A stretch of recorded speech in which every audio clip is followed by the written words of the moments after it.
Ok, muy buenas noches, amigas y amigos.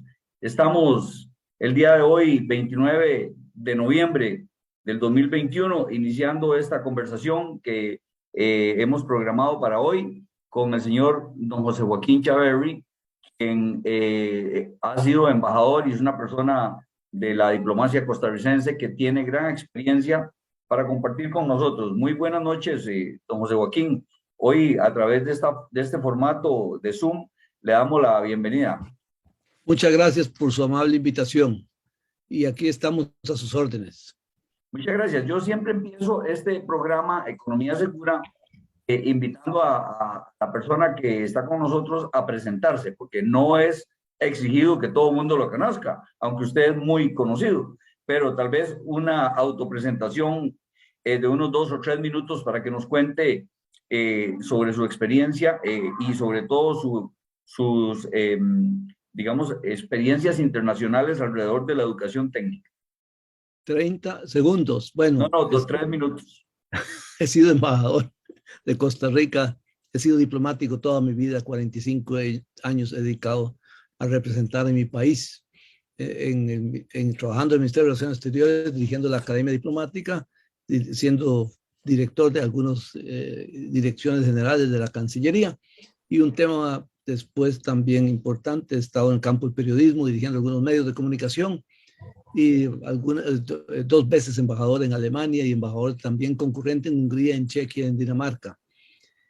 Al final usted me pone la pregunta, ¿experto en formación técnica? No, yo soy un simple aficionado que se interesa por los trabajadores de Costa Rica, porque tenemos que formar a los trabajadores de Costa Rica y enfrentarlos con esa capacitación hacia un futuro mejor por los cambios tecnológicos que estamos viviendo ya en la actualidad, unido con la pandemia.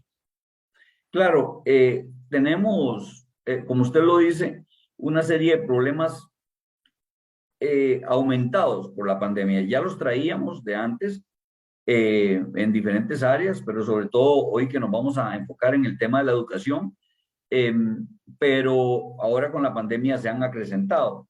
Su experiencia de vivir en Alemania y visitar y vivir otros países como usted ya los ha citado, respecto a la educación técnica, ¿qué es lo particular que usted ha visto que considera que la educación técnica es fundamental para la educación costarricense? Primero, en Alemania no se desmerece, no se achicopala la persona que estudia técnicas.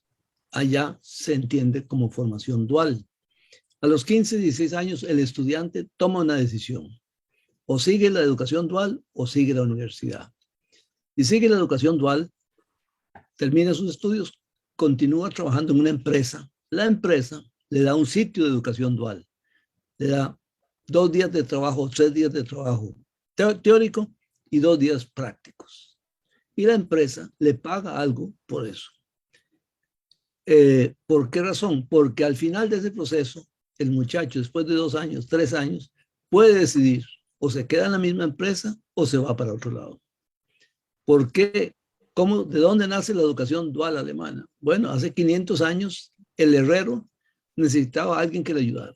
Entonces, consiguió un muchacho o su hijo que le hacía herraduras. Durante 2 años le enseñó a hacer herraduras.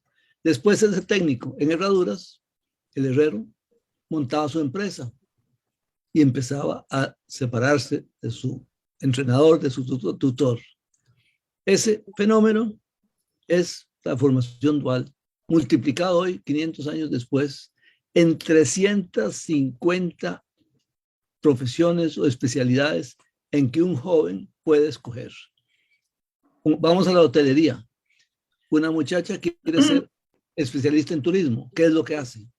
Se va a un hotel, la nombran pasante o como quiere decir, Lehrling en Alemania.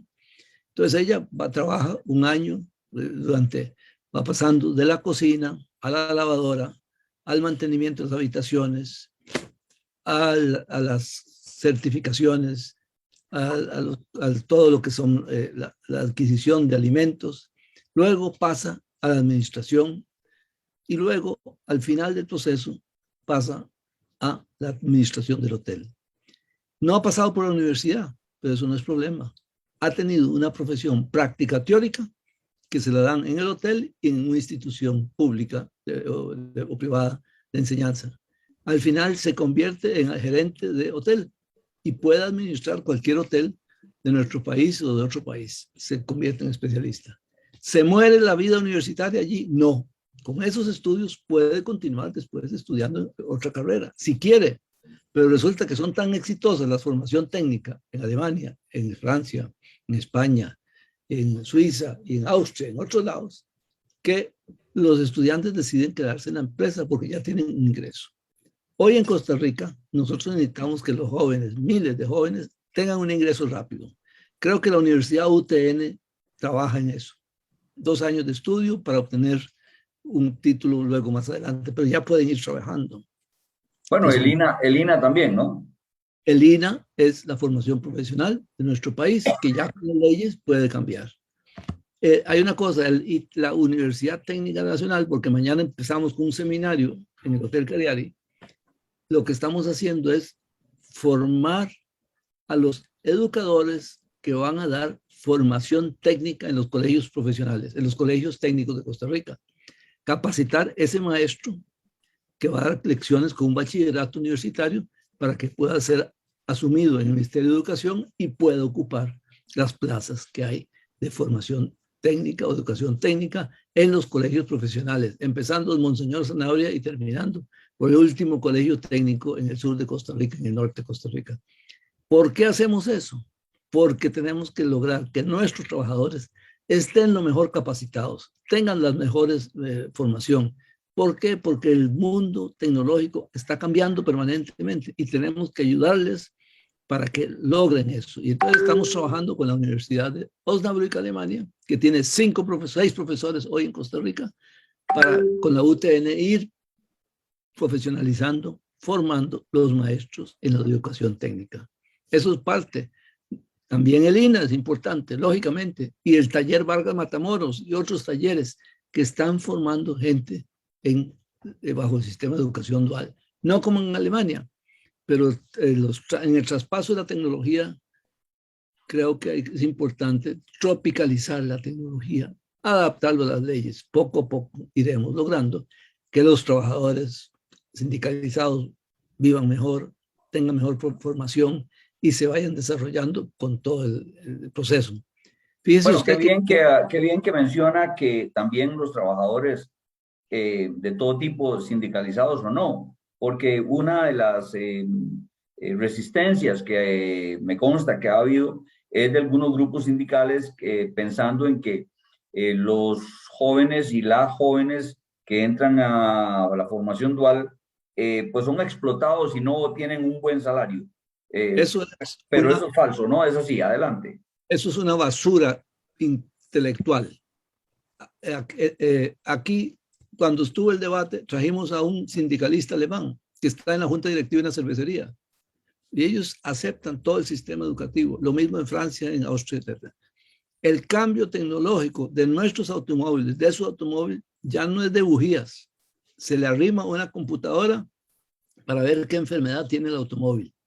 Y eso es así en todo. Imagínese usted la cantidad de equipo que tenemos en los hospitales de nuestro país. Tiene que haber técnicos que sepan arreglar eso, que sepan enfrentar que cuando está en una operación, una máquina se paró, cómo resolverlo. Bueno, todo eso es formación técnica que cabe en esta educación dual.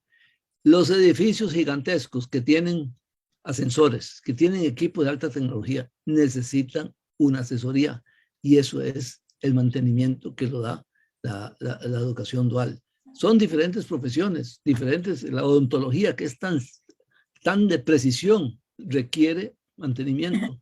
Y hoy en día la agricultura es de precisión. Si usted va a hacer cero, se va a dar cuenta cuán eficientes son nuestros agricultores. Bueno, hay que pasar por la educación dual, por la formación técnica, porque no le vamos a mandar un ingeniero en electrónica, sino que le vamos a mandar un técnico. Y ese técnico va a ganar a veces mucho más que los trabajadores. Eso iba a decir, que los salarios no son salarios deprimidos ni malos.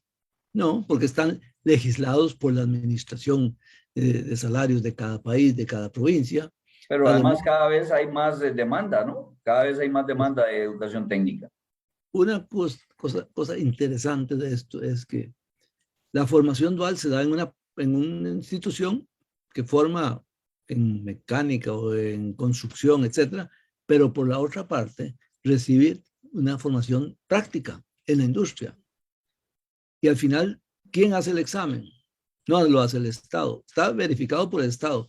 El examen lo hace la Cámara de Comercio del local. En Stuttgart, donde está la educación dual, donde está la Mercedes-Benz, donde están las industrias grandes, ¿quién hace los exámenes? La Cámara de Industrias de allí. Tienen grandes salas y hacen los exámenes. Y hay control de los exámenes, pero así funciona el sistema. Desconcentrado, desconcentración. Hablo de Stuttgart, que es un estado de Alemania que queda junto a Francia, donde está Baden-Württemberg, se llama el estado, en muchas universidades. Pero también la educación dual está subiendo a las universidades. Colombia tiene 4 universidades duales. Ecuador tiene una universidad dual. Berlín tiene 2 o 3 universidades duales y Stuttgart ya tiene varias universidades duales. Funcionan viernes, sábado y domingo. Muy prácticas y muy teóricas. Pero es una evolución de la educación. ¿Eso va en contra de las universidades que conocemos usted y yo? No, son diferentes variedades.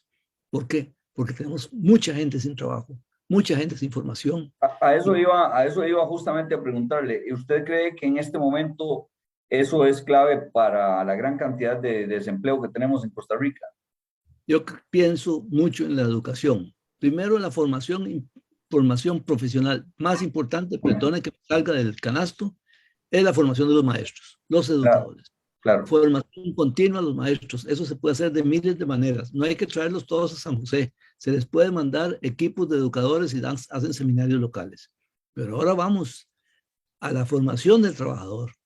Tenemos que darle un trampolín de buena educación para que pueda salir adelante. Todos los sindicatos sean favorecidos, los trabajadores se vean favorecidos. Y esta es una ola mundial que está en Sudamérica, que está en Europa. Y le voy a decir algo más. Las industrias alemanas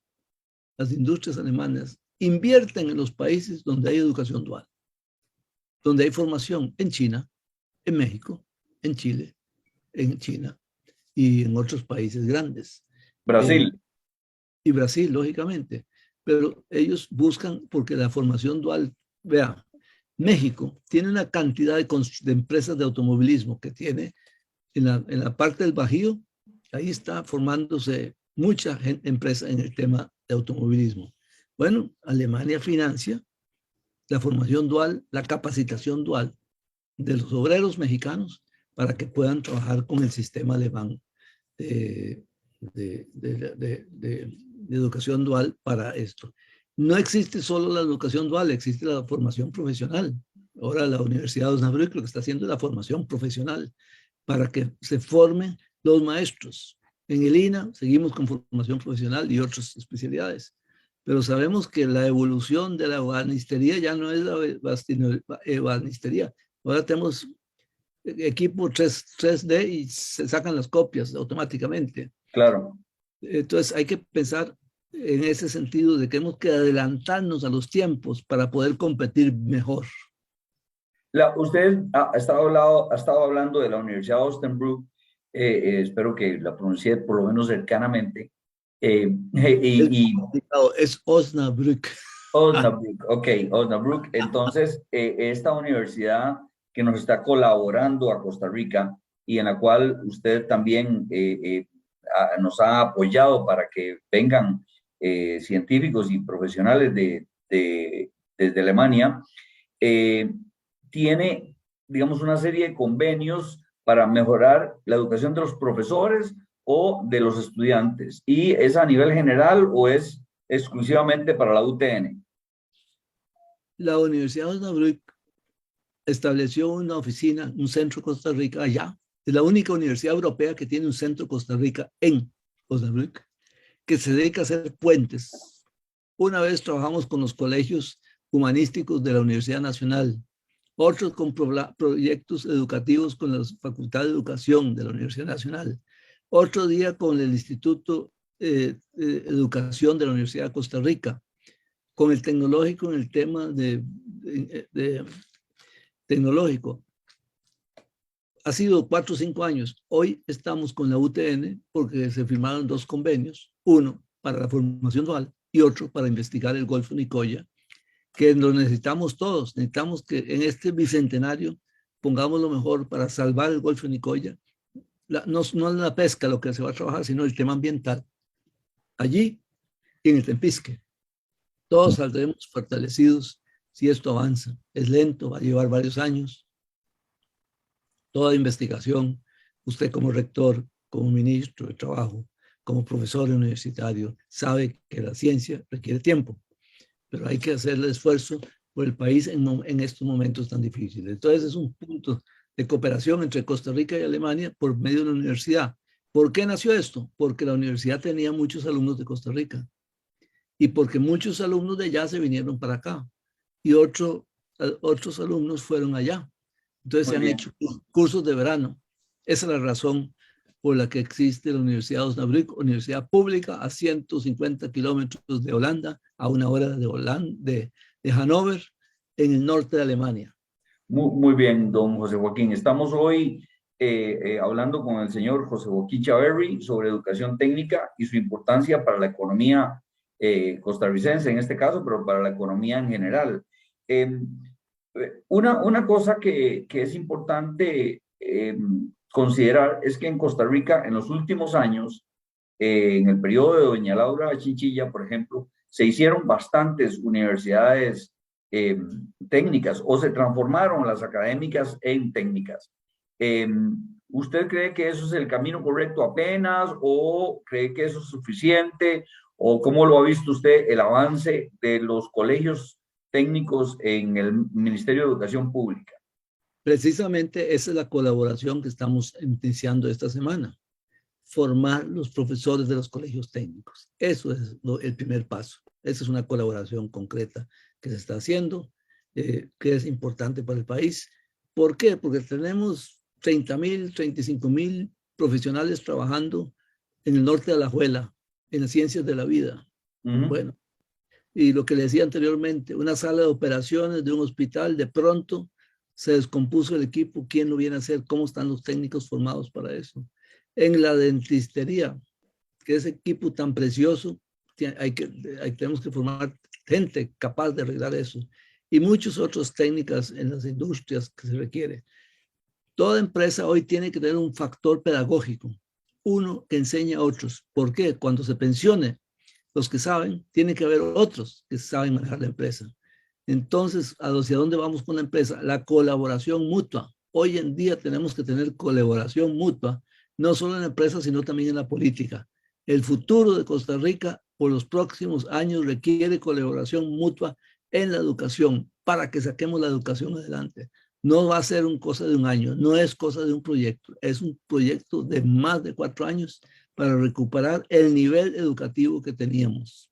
Claro, ahora peor, ¿verdad? Porque en estos 2 años que hemos pasado educando básicamente a través del Zoom y del Teams y de las plataformas tecnológicas, pues se ha perdido el contacto y se ha perdido toda esa vida de camaradería, de compartir entre la juventud. Algunos de ellos, yo he hablado con ellos, ni siquiera entienden qué es lo que han perdido, porque si ya están en el segundo año, pues no, han tenido la universidad han tenido todas las clases a través de estas plataformas, entonces no conocen qué es la vida universitaria. Pero aparte de esta situación tan particular, la educación técnica tendría un problema adicional, o sea, ¿cómo dar educación técnica a través de las plataformas? ¿Cómo lo ha visto usted en otros países? Bueno, se han arreglado las plataformas, la parte técnica con los cuidados y las distancias que tienen que existir. Ha habido cierres de escuelas, pero ha habido también aperturas. La informática permite, el YouTube permite cierta capacitación, pero vea, la profesionalización, la mejor profesionalización es unir la tecnología, teoría y práctica. Eso es un tema importante y eso es lo que es el éxito de esto. Quiero decir, hacer un salto.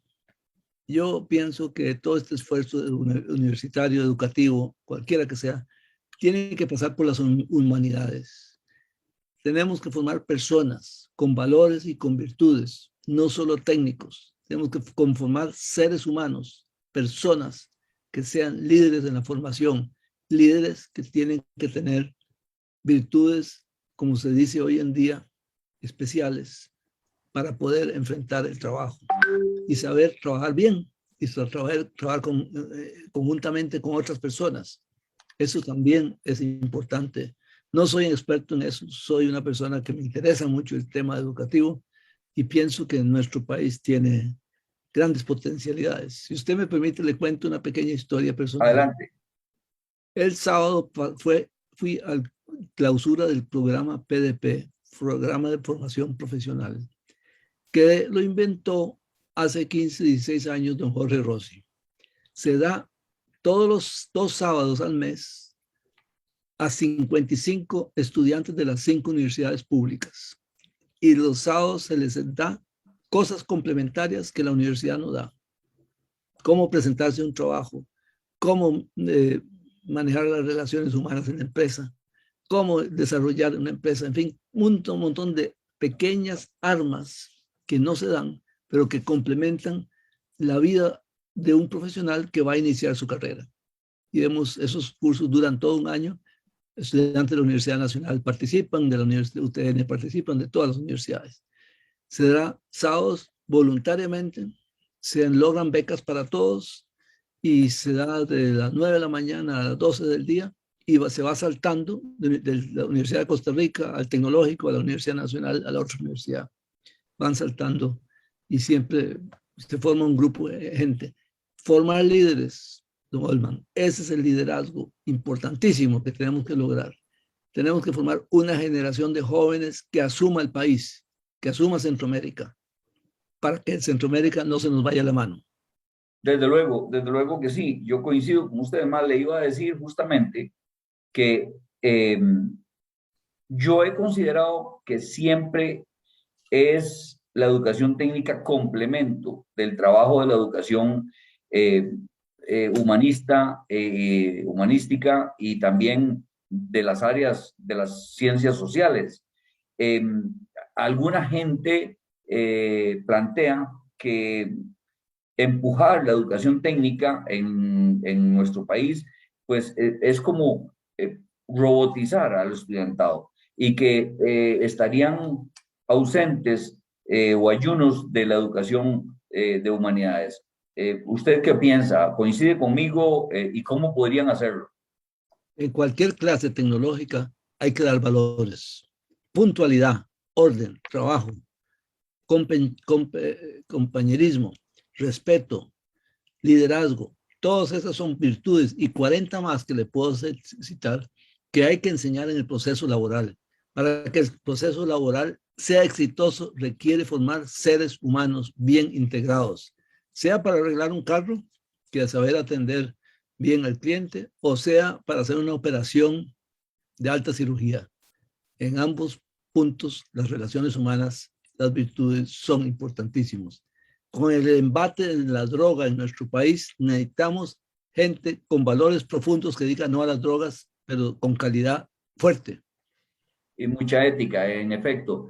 Dígame una cosa, ¿y cómo usted ve el tema de hombres y mujeres en la educación técnica? ¿Es igual, es parejo o hay diferencias?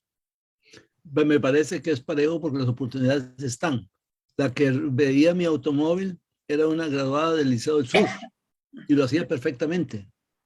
Hoy tengo otro técnico, pero en fin, es dar oportunidades.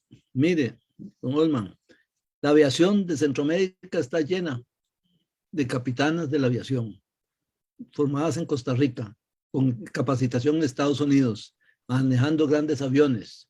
Bueno, es parte de ese cambio que tenemos, de oportunidades que hay que dar. Y tenemos que darle a gente también que tiene problemas de salud, capacidades para que se vayan formando y puedan ver un futuro. Veo en la formación profesional un futuro importante hay que ayudarle a la gente que no tiene trabajo para que se capacite con programas cortos para que pueda obtener un trabajo.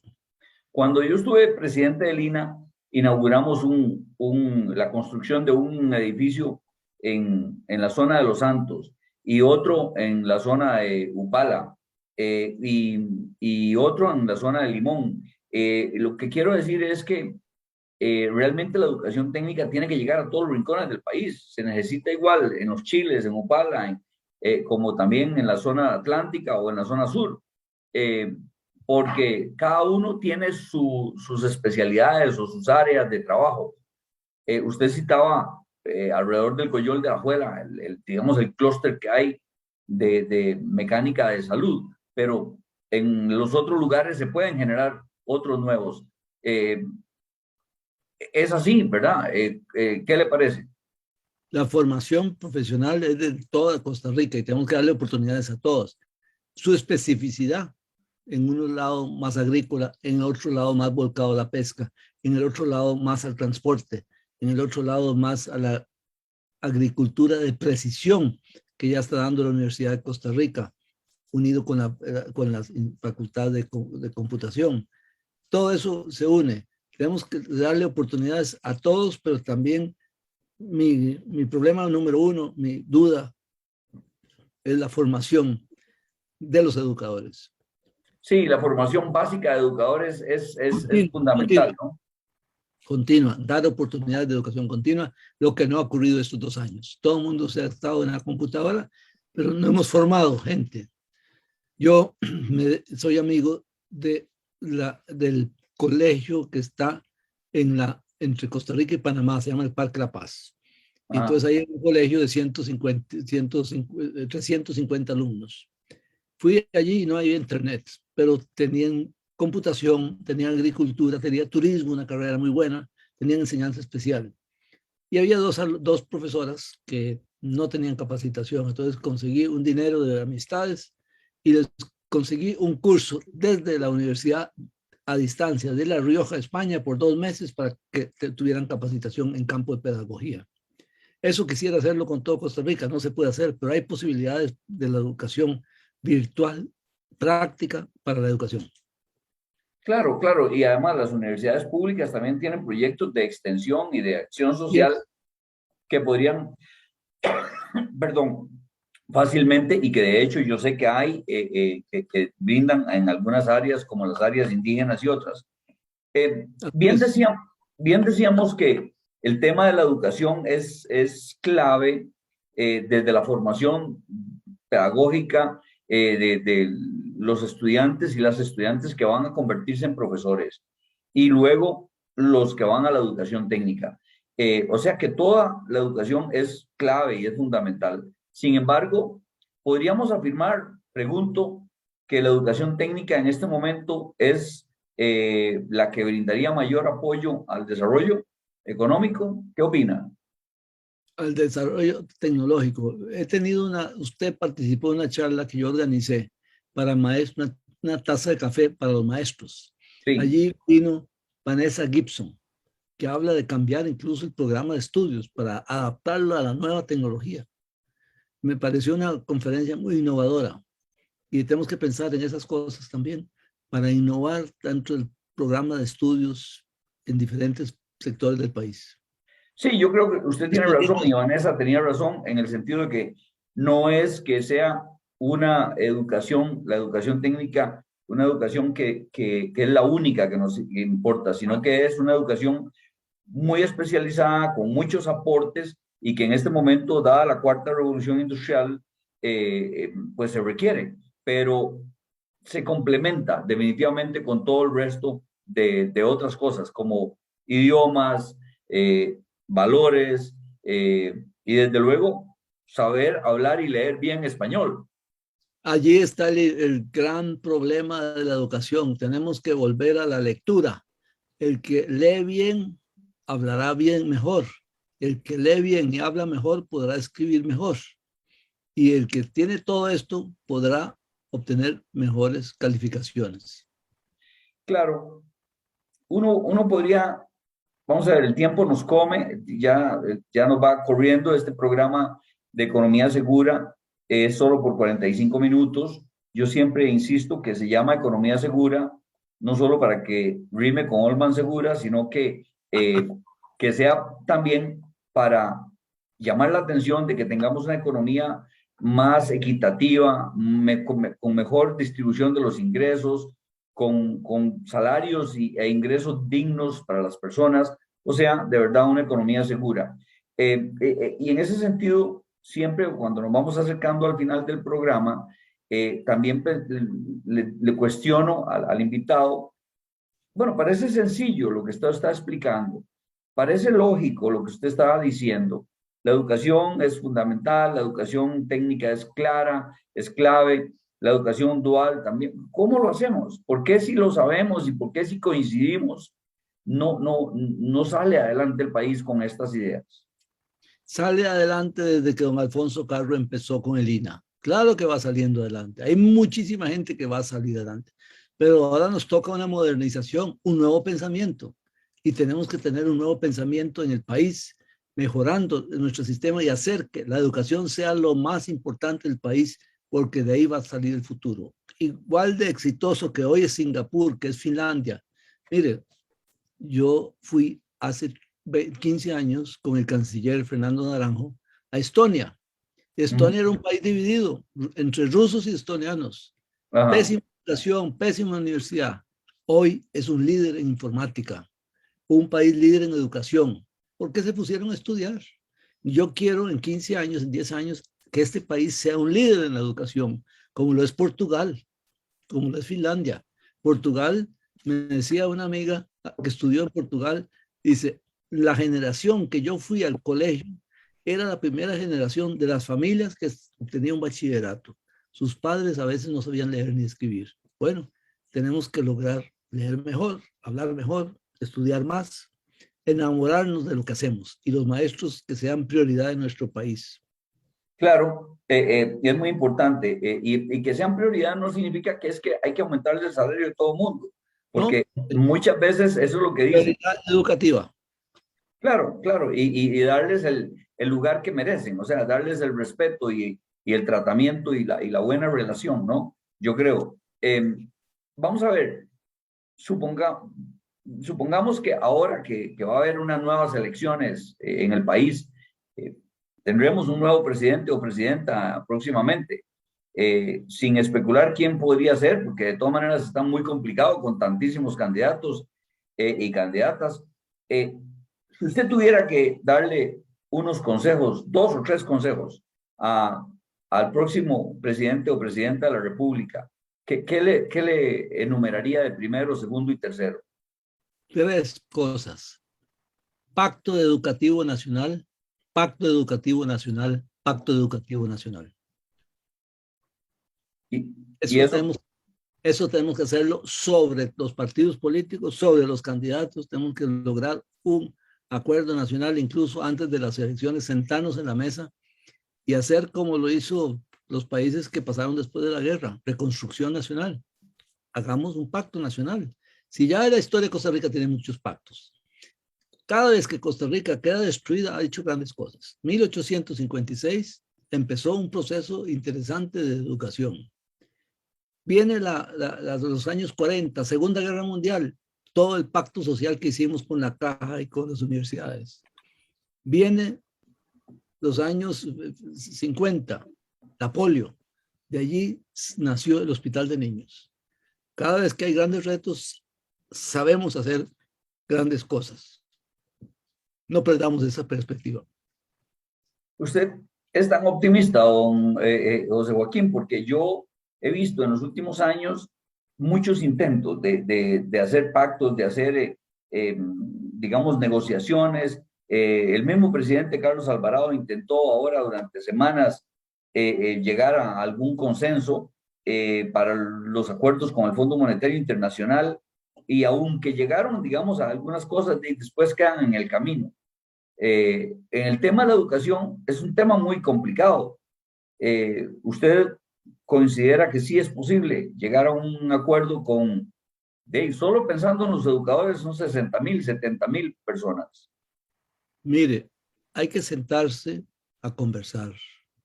Hay que sentarse a almorzar, hay que convivir, hay que saber escuchar al maestro, al educador, al docente. Sabiendo escuchar, arreglamos cosas. Pero hay una pata que falta aquí que no hemos hablado. La educación se conforma del maestro, del estudiante y del padre de familia. El padre de familia ha sido un valor importante en esta pandemia. ¿Le ha costado mucho? Sí. Algunos no han tenido éxito, sí, pero hay muchos que han ayudado, muchos también educadores pensionados que han puesto la mano para salir adelante. Toda esa gente hay que incluirla también en el proceso educativo del Ministerio de Educación. Apoyémonos en los que saben, en los maestros pensionados, que son maravillosos. Sí, definitivamente hay que tener una actitud positiva, una actitud optimista y pensar en que sí es posible. Yo creo que en ese sentido habría que considerar, digamos, ciertos liderazgos fundamentales en las diferentes áreas. Y el área de educación técnica sería una que es clave para poder salir adelante, porque yo creo que el área de la educación técnica le puede dar al país no solamente la formación de la juventud, muchachas y muchachos en todo el país, sino su incorporación también en los mercados laborales, ya sean haciendo sus propias empresas, como también trabajando como empleos para otros, digamos, sectores productivos.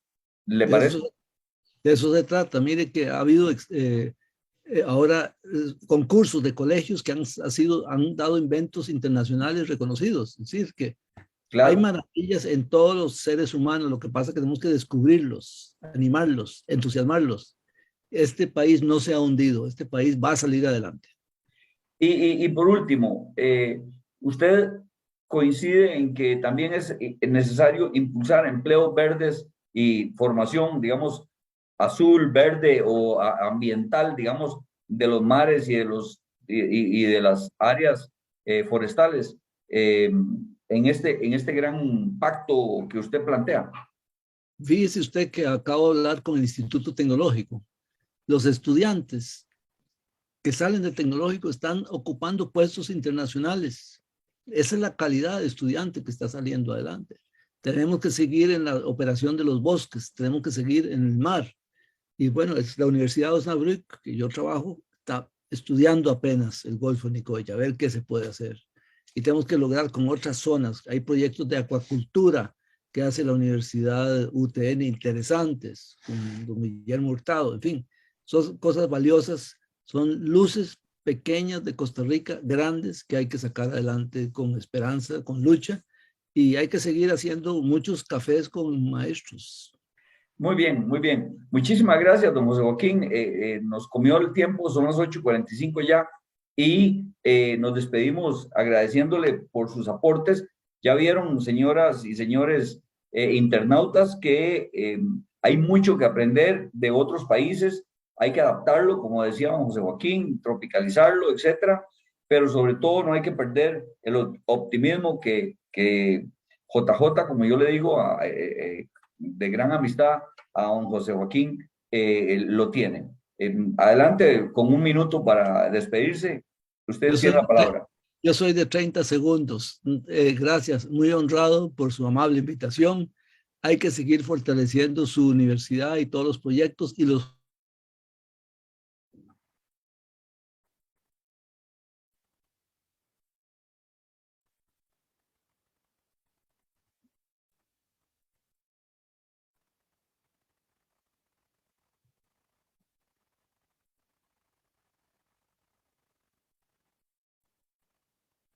murió. Ok, que ahí se quedó congelado un momento, pero muchas gracias. ¿Ah? Hasta luego. Hasta luego. Gracias por todo. Muy Hasta gentil. luego.